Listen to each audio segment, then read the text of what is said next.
So you probably landed here because you're thinking about moving. Now, before you settle into what looks like your dream neighborhood, let's talk about 12 red flags that you need to know before making the decision to make a move.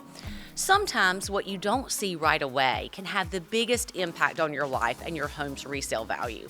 We saw this all over the place during COVID when people were buying homes sight unseen. Today, I'll show you how to spot these red flags and what they mean for you.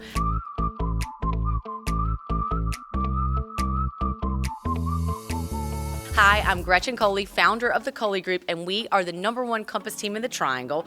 Here at the Coley Group, we help families navigate the Raleigh real estate market with confidence.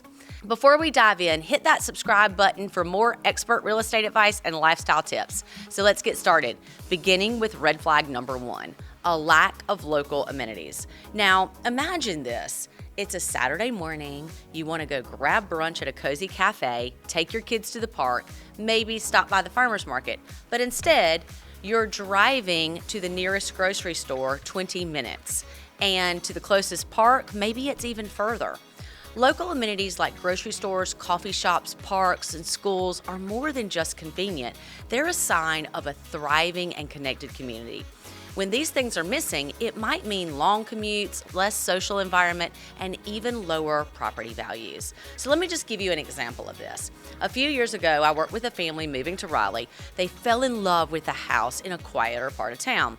But when we mapped out their day-to-day errands, they realized that they'd spend hours in the car each week just to get their essentials. We adjusted our approach and found them a home in a neighborhood with a great mix of amenities that they could be happier in and be able to get their kids to their after-school sports and stuff and not be in the car all the time. Now, let's talk about why that matters. Think about amenities as the extras that make life easier. Their absence doesn't just make things less convenient, it can signal slower growth in the area, which could make your home harder to sell down the road and make it not as good of an investment. Here are some tips to spot this red flag. Use Google Maps and search for grocery stores, restaurants, parks, schools, kids' extracurricular activity spots like dance studios, gymnastics, baseball fields. Test drive the neighborhood. This is something that I really recommend. Go and run some hypothetical errands. Like, do you go to the dry cleaners? Do you go to the pharmacy? What are the things that you do every day? And does that look sustainable for you? Ask around.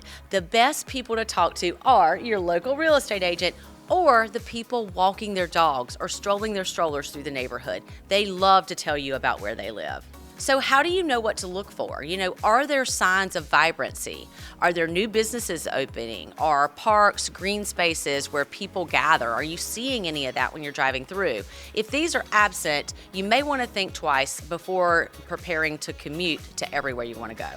Number 2 is limited access to transportation or other ways to get places. You might not think that it's about this at first, but imagine this. You're stuck in traffic for an hour every morning. There's no bus route nearby. There's no where to walk to. There's no bike trails. You are completely reliant on a car, and that's a lot of what Raleigh is. However, as our city grows, transportation is going to be a huge part of how we're going to commute. We've got great bus systems that are improving, and we've got great walkability. So thinking about what matters most to you, and a lot of people are coming to this market from metropolitan markets like DC, New York, San Francisco, and LA, where they're used to 2-hour commutes. Well, let me tell you, for me, a 20-minute commute is a long commute, and that 20-minute commute can turn into a 45-minute commute if it rains, God forbid. Nobody in this area can drive when it rains. So, thinking about that are some really important things to think through. So here are some signs that might be a red flag for you if you're really looking to make sure that you've got some transportation options. Number 1, you want to look for bus routes, train routes. Are there places to stop that are walking distance from your home? And how often do they run? Like, if you're looking at buses, how often, what's the schedule, and how often are they late? Now, really taking into account rush hour is a reality, and you want to check that. So use your Google Maps or your Waves to test commute times during peak traffic season. And I can tell you, in Raleigh, it's It's about 7 a.m. to 9:30, and it's about 4 to 6:30. So if you check your drive times, that will help you a lot. Walkability. Check the area's walkability score online. Are the sidewalks safe? Are there people around? Does the community encourage walking and biking? And then you also want to look at community capacity, like how much traffic is actually on the roads. Can you find parking at the grocery store or at your building or on the street? These are all things to take a look at before you make the decision to buy. And spotting these red flags while you're visiting can save you hours and hours of frustration down the road and save you the headache of a depreciating property value. So when people are moving into this market, we always recommend that they spend time in the neighborhoods that they're evaluating. Red flag number 3 is lack of community engagement. And I don't know if you can tell, but I like engagement. So have you ever visited a neighborhood where everything's really quiet? Like almost too quiet? Maybe that's your thing, but it's really not mine. There's no kids playing outside. There's no neighbors chatting on their porches, and there's no sign of local events. It could feel really disconnected. That's where the lack of community engagement comes into play. A thriving community is one where neighbors know each other, where events bring people together, and there's a sense of pride in the area. When that's missing, you might find it harder to connect with people around you, and over time, this can impact the neighborhood as a whole. Communities that lack engagement may see declining property values over time as fewer families are moving into those areas. But don't get me wrong, some people love the peace and quiet, and if that's your jam, then you want to be looking for all of the opposite. You don't want community engagement. You really want to have a quiet place to land. So there's all types of different communities in Raleigh. You can go a little further out, get a little more land in a quieter spot, or you can come a little closer in and build some community. And from what I hear from my clients, most people who are moving here want to get connected. And that desire to get connected is really important because there are so many transplants here. Like, it's very rare that you meet someone who's from Raleigh or Cary. So get here and find a great neighborhood. When it comes to searching for local events, you can check your local event boards like Facebook groups or apps like Nextdoor. There are farmers markets all over Raleigh. Look for block parties. Look for what's happening on the regular. And if the calendar looks empty, it could mean a lack of community activities.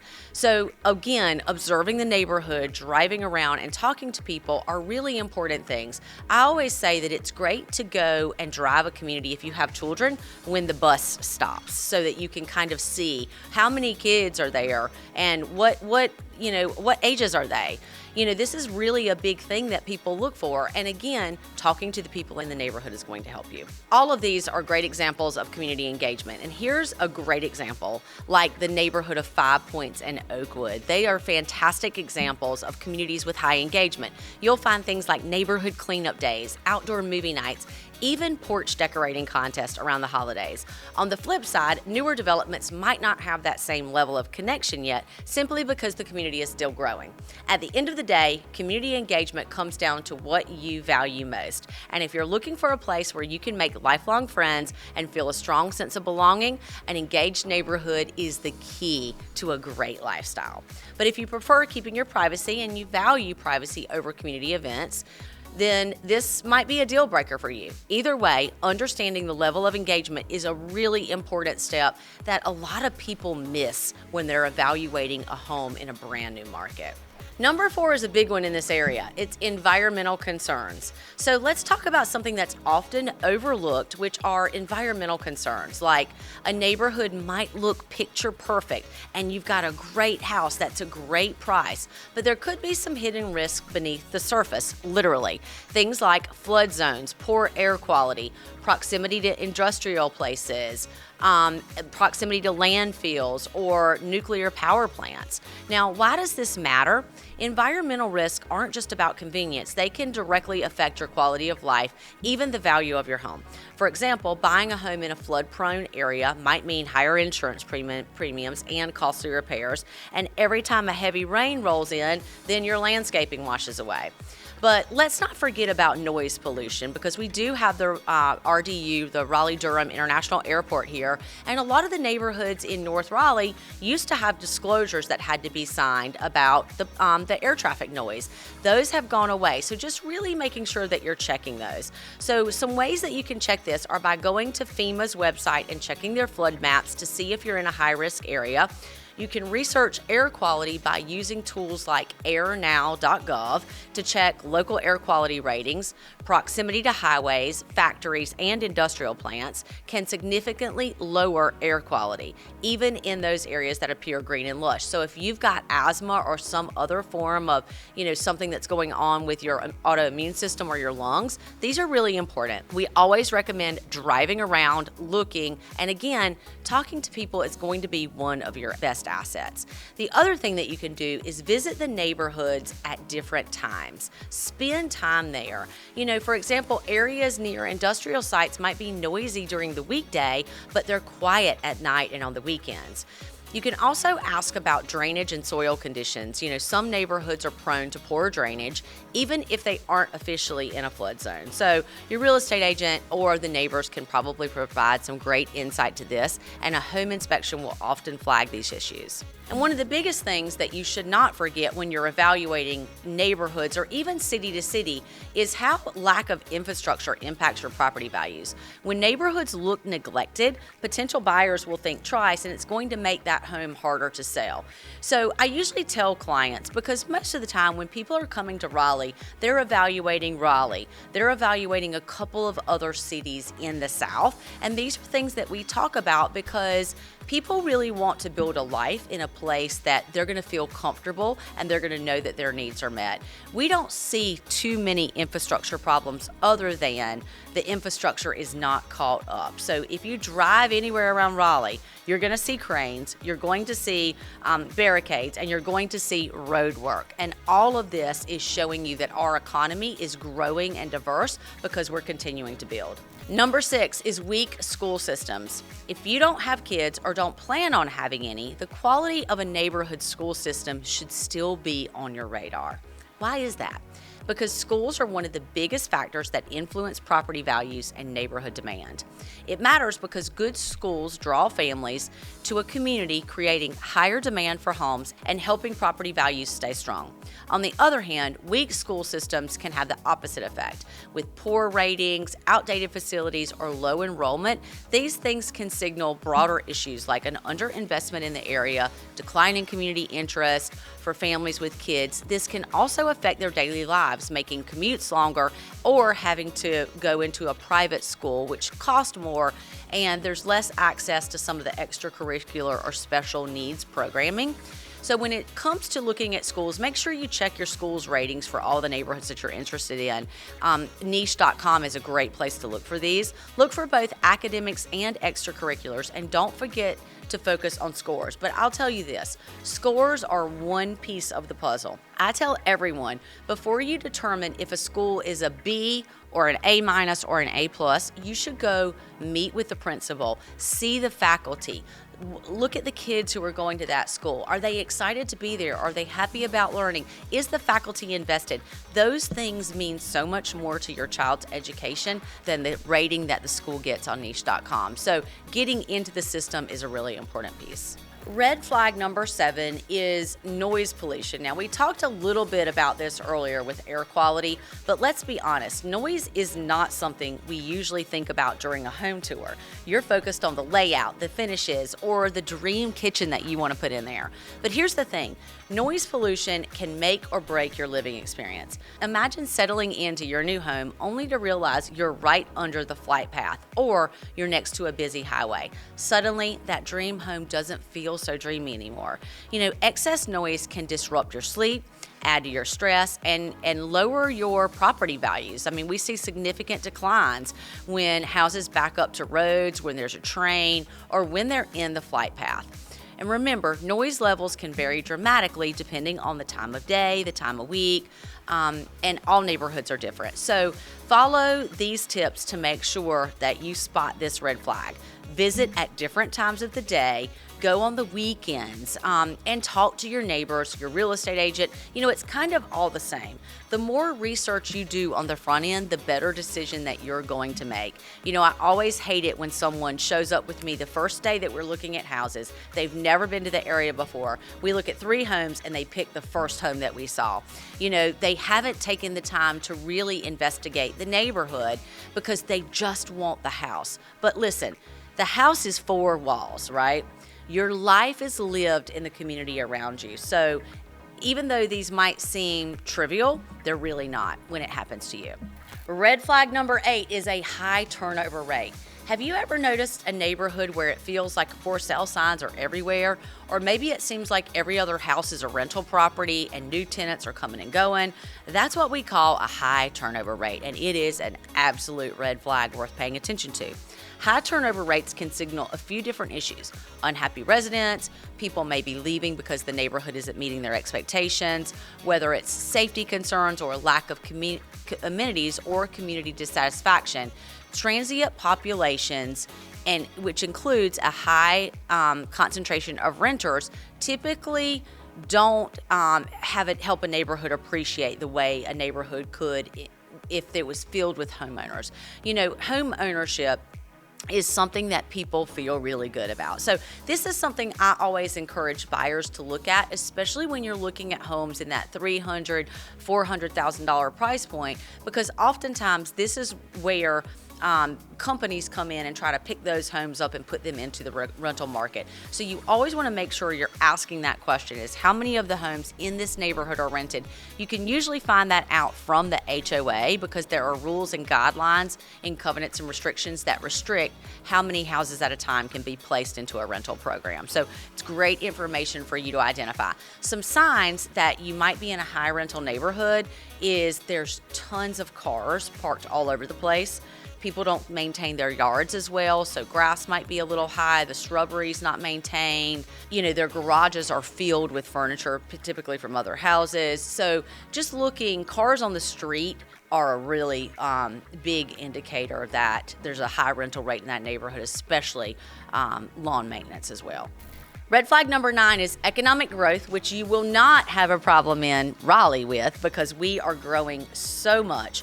But if you're evaluating Raleigh against other areas, neighborhoods without signs of growth can be a red flag. It's something that you'll want to evaluate, especially if you're considering making an investment and changing your life to move there.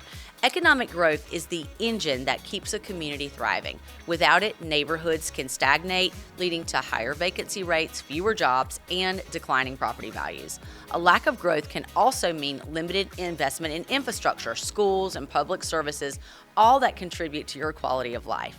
So if you don't see brand new businesses opening, developments being built, or infrastructure improvements in the works, it could signal that that area is not attracting investment or new residents. So how do you spot it? Look for developments, pay attention to where there are new homes, commercial buildings, retail spaces. Anytime I go into a city, I look for cranes. If there are cranes in the city, I know that growth is happening. Research the job opportunities. Go to Indeed, go check out the hiring websites and find out what companies are hiring and coming into the area. That's a great indicator of what kind of economic status is there. Number 10 is crime rates and safety concerns. Safety is one of the most important factors when choosing a neighborhood. High crime rates aren't just about statistics. They can impact your peace of mind, your family's well-being, and the long-term value and security of your home. Crime rates and safety concerns can directly influence a neighborhood's desirability, and a high crime rate can lead to fewer people moving in, declining property values, and a lack of investment in the community. On the other hand, safe neighborhoods create a sense of stability and comfort, which draws families and strengthens demand for homes. So ways to spot this is to actually go look up your local crime statistics. Use tools like Neighborhood Scout or City Data, or call the local law enforcement and get a clear picture of what the area's crime rates are, and focus on trends that are they improving or are they getting worse? If they're improving, that might be a great investment for you, but if they're getting worse, probably not so much. Number 11 is poor maintenance of public spaces. Public spaces are often the first impression of a neighborhood. Parks, sidewalks, playgrounds, and other shared areas reflect how much the community and local government care about the area. When these spaces are poorly maintained, it's more than just an eyesore. It's a red flag and it's something that should not be ignored. Neglected public spaces can signal a lack of investment in the community. Overgrown parks, broken benches, and cracked sidewalks might indicate that local government is underfunded or that residents aren't really engaged in their neighborhood. And either one of those is a problem because this neglect can affect more than just aesthetics. It can make the area less safe, less enjoyable, and even less desirable to future buyers. I take Raleigh's downtown as a huge piece of this. Downtown has gone through some ups and some downs. But the biggest piece of keeping a community is having people around. It helps to make it safe, and when people are there, communities typically want to invest money in improving things because they know that their constituents are there enjoying the fruits of their labor or their tax dollars. And last but not least, number 12, zoning and future development plans. Now, this one is a big one in Raleigh. Here's one red flag that's often overlooked, but it can dramatically impact your experience in a neighborhood, and that is zoning and future development plans. While a neighborhood may feel perfect today, it's crucial to consider what could change tomorrow. Zoning laws and planned developments can shape the future of a community. A quiet residential area could see a major highway, a shopping center, or an apartment complex built nearby, drastically changing the character of this neighborhood. This is happening all over Raleigh. On the other hand, if there's a lack of development altogether, it might mean that the area isn't growing and attracting new investment, just like we talked about previously. Understanding these factors can help you avoid the unexpected surprises and make a more informed decision. So to spot this red flag, check local zoning maps, like pull up the neighborhood that you're looking at and look at future plans and developments for that city. All of the towns and municipalities have all of this information online. You can look it up yourself. Your agent can help direct you on where to go to, but it is really important to look because Raleigh is planning for 20, 50 years out, and we are growing. We've got the university systems, we've got the climate, we've got the economic stability, and we are a very desirable place to live. So make sure you are looking at this because we don't want to make a mistake and have to resell your house that backs up to a highway in 3 years. So there you have it, the 12 red flags to watch for when you're evaluating a community or a neighborhood. From local amenities to zoning and future development, these are things that can make all the difference in choosing a neighborhood that truly feels like home. At the Coley Group, we believe in finding the right neighborhood is just as important as finding the right home. That's why we're here to guide you every step of the way and help you avoid these red flags. So we have an incredible tool that will help you navigate what is going to be the best neighborhood for you. It's called our Neighborhood Match Survey. It will take you 5 minutes to fill out, and it will assess your lifestyle, not just your bedroom and bathroom count.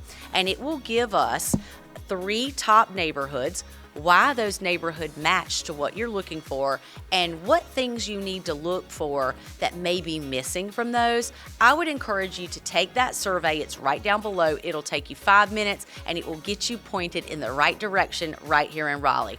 We're here to help you. We can answer all your questions. All of our contact info is below, and we will see you in Raleigh.